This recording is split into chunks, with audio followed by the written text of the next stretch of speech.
Próximo arribo a la estación. Esa es la frase que se escucha antes de llegar a cualquier estación del metro de la Ciudad de México, un gran transporte público que utilizan más de 7.6 millones de usuarios diarios. Desde su inauguración el 4 de septiembre de 1969 han surgido varios sucesos que no tienen explicación, así como leyendas que la rodean, así que en este vídeo veremos algunas de esas leyendas. La Merced.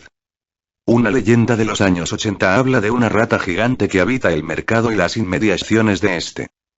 Hubo quien reportó que vieron correr a la rata entre las calles por la noche, y que se descubrió su existencia cuando varios trabajadores del GDF encontraron el cadáver del enorme roedor en una cañería cercana al mercado. Las leyendas dicen que esta rata viene en cajas de plátanos importadas de la costa y de otros países sudamericanos. Y que pueden ser efectivamente capíbaras, zarigüeyas gigantes e incluso animales desconocidos. También se les ha visto en otras estaciones tales como Tepito, La Raza, Tlatelolco, Viveros y Miguel Ángel de Quevedo. Mientras que en la estación Tacubaya, en las vías del metro pueden escucharse gritos humanos tras el cierre de estación A, aeropuerto. En las inmediaciones de la estación se aparece el fantasma de una niña a usuarios que caminan por los túneles cuando estos se encuentran relativamente vacíos. La niña le pide al usuario que si puede jugar con ella, y de aceptar, la niña arroja el juguete y para horror de la víctima, descubre que es en realidad la cabeza de la niña. Otra variación dice que la niña pide que se le amarren las agujetas, y al agacharse para hacerlo, se descubre que la niña no tiene piernas y que ha desaparecido. Deportivo 18 de marzo. En los túneles largos que conducen entre los andenes de la línea 3 y los de la línea 5 se escuchan pisadas apresuradas tras uno, y al voltear, no se encuentra a nadie cerca o no hay personas en el túnel. Se rumora que en áreas cercanas a la estación, se puede escuchar el andar de una locomotora a altas horas de la madrugada. Iztapalapa. La estación está justo al lado de un panteón. Se habla de la presencia de figuras espectrales en el andén y los túneles cercanos, así como gemidos, pasos y voces. Cuatro Caminos. Se rumora que hay una estación secreta que da acceso al cuartel militar que se encuentra ubicado al lado del viejo torreo de Cuatro Caminos, y que fue diseñada para que las tropas del ejército llegaran con rapidez al Zócalo en caso de alguna emergencia u operación militar. Zócalo. Existe un túnel para desviar el metro en caso de que alguien se suicide en las vías. Se habla de la aparición de figuras que datan de tiempos de Tenochtitlán en la estación y sus inmediaciones. Pino Suárez. En el libro de fantasmas de la Ciudad de México, se encuentra el testimonio de un empleado del metro que tuvo la oportunidad de ver a un indígena fantasmal llorando en las vías entre Pino Suárez y Zócalo. Allende. Se habla de un tren fantasma que viaja del Zócalo a Allende a las 3 de la mañana. Panteones Tacuba. Esta estación fue construida cerca de dos panteones del DF, el Español y el Santorum. Un relato de una joven narra que en el túnel entre Pantones y Tacuba, se oyen golpes en una de las paredes, y que a la distancia pueden verse bultos que se alzan entre las vías y desaparecen cuando alguien se acerca. El Rosario. Existe una historia sobre un trabajador que fue perseguido por algo en las vías y al no encontrar forma de escapar, se suicidó saltando al transformador. Bueno, la siguiente historia es completamente real. Juan, un hombre pasado los 50 años, era conductor del metro. Un día de mayo, se preparaba para cumplir con sus labores y festejar dos grandes sucesos: la celebración del Día de la Madre y el nacimiento de su hijo. Los minutos pasaban, mientras Juan contaba las horas para salir apresuradamente a pasar uno de sus mejores días con su familia. Cuando anunciaba su llegada a la estación del metro Constitución de 1917, como es costumbre, tocó el claxon y visualizó a lo lejos una mujer acercándose a las vías. De un momento a otro, la mirada de Juan y aquella mujer chocaron bruscamente.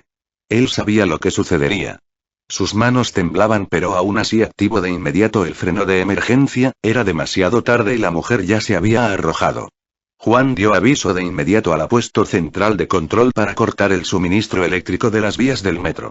Una parte de la gente se amotinaba entre el andén y el convoy, querían saber si la mujer estaba viva o muerta. Otros salieron asustados de la impresión causada por la impactante escena ocurrida hace unos instantes. Y Juan seguía dentro de la parte delantera del convoy, tomando con fuerza el freno de emergencia.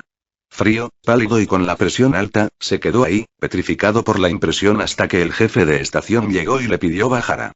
De un momento a otro, personal del ERUM, del Ministerio Público y los peritos arribaron al lugar. Elementos de seguridad del metro desalojaron a la gente de los vagones y del andén para comenzar con el rescate del cuerpo, pues había una mujer sin vida debajo de las pesadas ruedas del metro. Días después de lo ocurrido se supo la identidad del cuerpo. Violeta, de 27 años, fue la mujer que se aventó a las vías del metro. Las causas, según una carta dejada en su hogar, fueron la separación con su esposo y su precaria situación económica, vivida ya hacía unos meses atrás. Por otro lado, Juan fue tratado psicológicamente por personal del metro y estuvo de incapacidad durante un año por el trauma vivido. Juan jamás volvió a trabajar como conductor, ni a pisar aquella estación.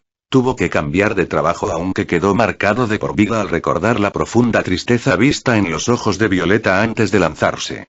Aquel día de mayo, una vida nació, una murió de tristeza y otra de culpa.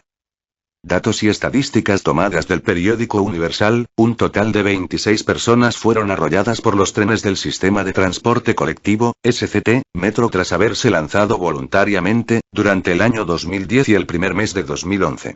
De acuerdo con la información proporcionada, se explicó que en ese periodo de tiempo, la línea 2 que va de Cuatro Caminos a Taxqueña, es la que registró mayor número de suicidios. Siguiendo el segundo lugar, la línea 3, que corre de Indios Verdes a Universidad. Y en tercer lugar, la línea 1, que va desde Observatorio hasta Pantitlán.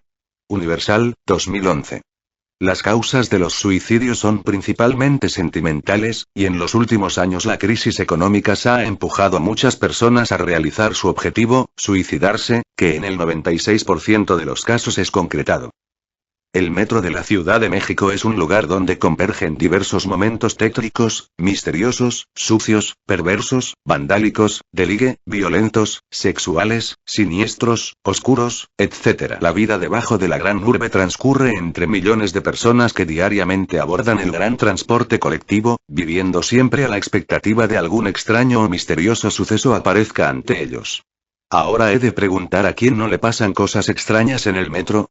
Contestando a la pregunta, puedo afirmar que ahí dentro es un lugar idóneo para vivir uno de los más extraños y escalofriantes misterios que encierran las entrañas de la gran urbe. Las historias urbanas son parte de la cotidianidad de la ciudad, pero Teresa sabe lo ciertas que estas pueden ser. Ella trabaja como empleada de limpieza del STCM, en el turno de la noche. Su trabajo es darle limpieza a las estaciones que le asignan día con día. Jaime, un vigilante de la línea 1, platicaba todas las noches con Teresa en los pequeños descansos que se tomaban. Una noche, Teresa y Jaime al platicar, oyeron a lo lejos, extraños sonidos provenientes del túnel. Ellos estaban en la estación Pino Suárez. Sus oídos seguían percibiendo aquellos extraños sonidos que aumentaban de tono, logrando distinguir que eran quejidos de una mujer. La mirada de los dos se cruzaban, sus caras pálidas reflejaban miedo y angustia, pues los sonidos se oían con un sentimiento de sufrimiento. Teresa y Jaime se tomaron de las manos de manera temblorosa, empezaron a rezar, pidiéndole a Dios terminar la tremenda escena, cuando de repente, un hombre apareció entre la oscuridad. Los lamentos terminaron. Jaime reconoció a aquel hombre que venía con una cara pálida, era Ignacio. Se acercó a él y lo tomó de las manos, se sentía muy frío. La mirada de Ignacio se hallaba perdida. Ignacio, ¿qué te sucede? Ignacio respondía con murmullos y voz temblorosa, no dejando descifrar las palabras emitidas por su boca. Teresa yacía petrificada en su lugar, mirando con atención aquel momento. Jaime, acá acabo de ver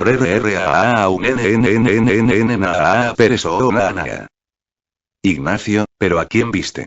¿Oíste lo mismo que nosotros? Jaime se hallaba angustiado, intrigado, quería salir de ahí corriendo, pero no podía dejar ahí a sus compañeros. Entre Teresa y Jaime intentaban subir de las vías a Ignacio. Pálido y sin palabras, Ignacio subió de manera torpe por una pequeña escalera improvisada localizada al inicio de la estación. Teresa corrió a su pequeña bodega, tomando de su mochila, un pedazo de pan de una torta hecha por su esposo. Corrió hacia donde estaban los dos hombres. Tomó el pan y lo introdujo a la boca de Ignacio que seguía pálido, frío y trabado. Teresa y Jaime se hallaban concentrados en sacarle una palabra a Ignacio cuando éste abrió los ojos, mostrando miedo y señalando de nuevo hacia túnel. La mirada de Ignacio se volcó a las vías del metro. Los tres voltearon y se quedaron impactados ante lo que veían. Una mujer flotaba sobre las vías. La mujer fantasma caminaba sobre las vías. Teresa y Jaime comenzaron a rezar, Ignacio se desmayó. Un frío sucumbió a toda la estación. Ellos lo sintieron. En un abrir y cerrar de ojos, la misteriosa mujer desapareció entre la oscuridad del túnel que lleva a la estación de la Merced. Muertos de miedo, Jaime y Teresa hicieron todo lo posible para sacar a Ignacio del andén y lo llevarlo a una oficina localizada en la entrada de la estación. De inmediato llamaron a un médico y al jefe de estación encargado del turno de la noche. Después de unos minutos, llegó Héctor, el jefe de estación, acompañado de un médico y 2 policías más, pensando que habían tenido algún altercado con algún drogadicto, indigente o un malhechor. Mientras el doctor revisaba a Ignacio, Teresa y Jaime comentaron lo sucedido a Héctor y a los 2 policías, que con mucha atención, oían lo que decían. ¿Cómo iba vestida la mujer? ¿Qué apariencia tenía? ¿Cómo de cuántos años? ¿Cómo era su cara? Cuando comenzaron a describirla, Héctor se sorprendió mucho. De inmediato, fue corriendo a su oficina, sacó unas fotos y regresó a mostrárselas. La sorpresa fue mayor cuando reconocieron aquel rostro entre las fotos y era la misma mujer que vieron flotar en las vías. Héctor les comentó de María, una mujer de aproximadamente 35 años que se había quitado la vida hacía 2 semanas en esa misma estación. Debajo de la gran ciudad, se encuentra el misterioso metro. Los gritos de dolor y los profundos lamentos se oyen en la estación algunas noches, aun cuando sacerdotes, pastores, brujos, y demás gente ha ido a realizar misas para el descanso de María, no logrando nunca callar los sufrimientos y lamentos oídos todos los días por personal del STCM. Se dice que hay fantasmas que aparecen durante la noche. Almas en pena que buscan a alguien quien les prenda una vela, alguien que las reconozca, alguien quien les rece, alguien quien les llore, alguien quien las recuerde, pues según ciertos creyentes, las almas de las personas que cometen suicidio se quedan ahí, entre las paredes del metro, pasando a formar parte de las leyendas urbanas contadas cada día por los mexicanos que utilizan este tan útil, pero misterioso medio de transporte. Bueno, eso es todo, espero les haya gustado, nos vemos XD.